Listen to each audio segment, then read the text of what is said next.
Have you ever just wanted to disappear? To go somewhere where nobody can find you, not even your own worst memories? My name's Eli. Back in the summer of 2024, I took a job as a fire lookout in the Oregon National Forest. I'm an Iraq vet, and I came back carrying some pretty heavy PTSD. The city, the car horns, the crowds, the constant chaos. It was driving me out of my mind, so this job felt like heaven. A wooden tower perched on a mountain peak, completely cut off from the world for 3 months.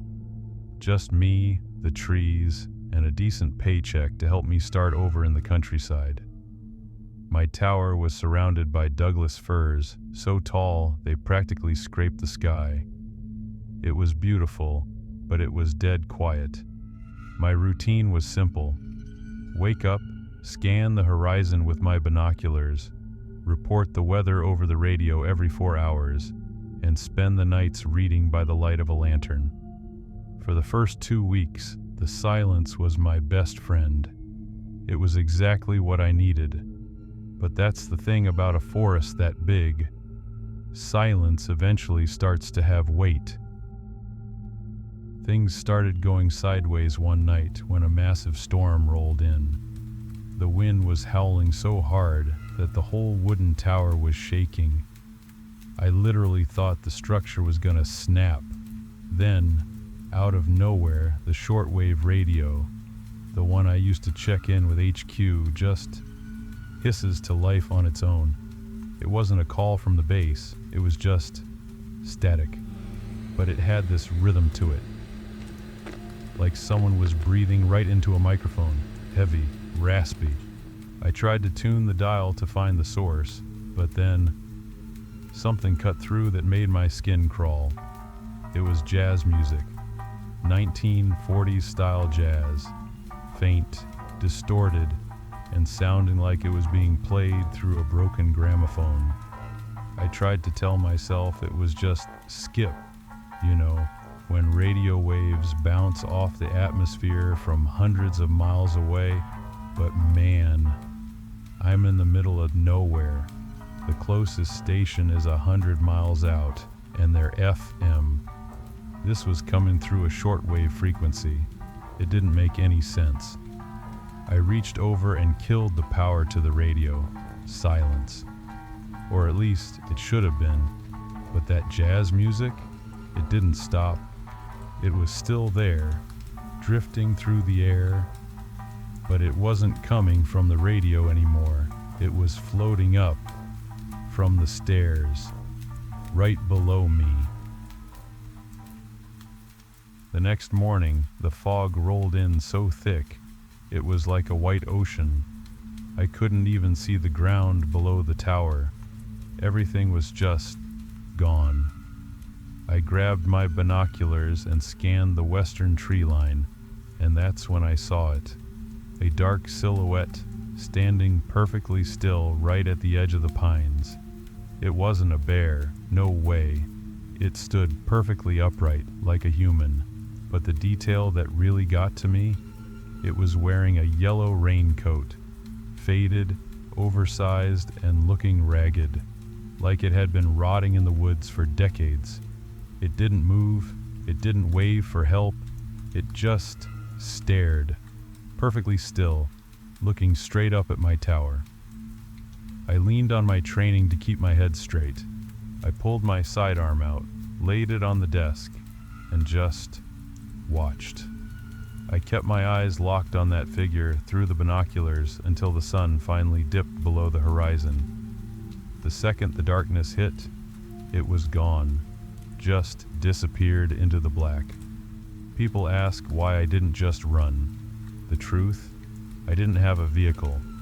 The Park Service only comes to get you when your contract is up. Trying to hike down a mountain in pitch black fog, that's just a suicide mission. So I did the only thing I could.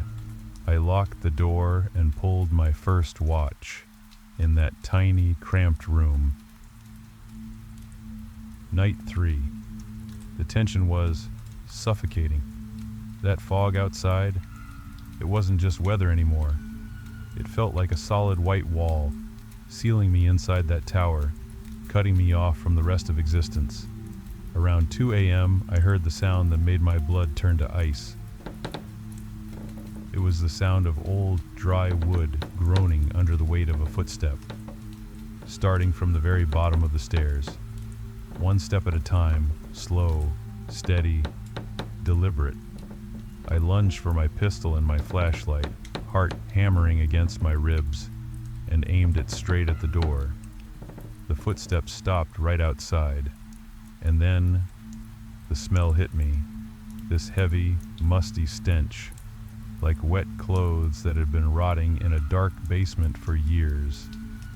It started seeping through the cracks of the door. Suddenly, the doorknob started rattling violently. Someone or something was trying to force their way in, desperate, frantic. I screamed out, "I have a gun! Back off! Now!"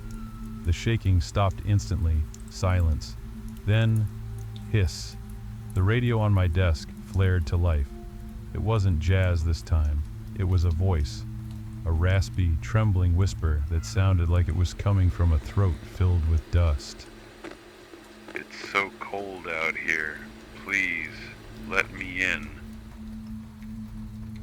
I gathered every ounce of courage I had, gripped my pistol, and threw the door open.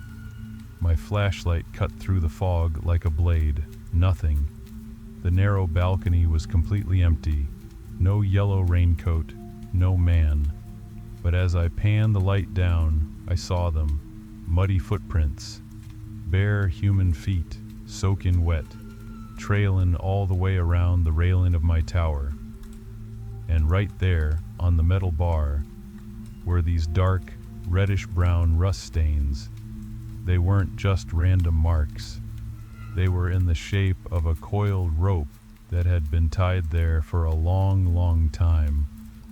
The next morning, I started digging through the old gear in the tower. At the very bottom of a dusty drawer, I found a logbook from 1945. It belonged to a guy who'd just come home from World War II. He took this job to get away from the war, just like I did. The very last entry, it still haunts me. It said, "The silence of these woods is louder than the bombs on the battlefield. I can't take the cold anymore. I can't take the loneliness." He wasn't murdered. He just couldn't bear the isolation. He chose to end it all on that balcony during a storm, just like the one I'd experienced. I didn't quit. I stayed until my contract was up. But I did things differently after that. Every time it rained, I'd turn the radio on, and I'd just talk. I'd tell stories about my day, about the world outside, even about my time in Iraq. I don't know if he was still there listening, but after that night, the rattling doorknobs and the muddy footprints, they never came back. I learned something out there. Sometimes the most terrifying thing in the woods isn't a monster or a ghost. It's the loneliness that eats at your soul until even death can't set you free. He didn't want my life. He just wanted someone to know he still existed in the crushing silence of the Oregon wilderness.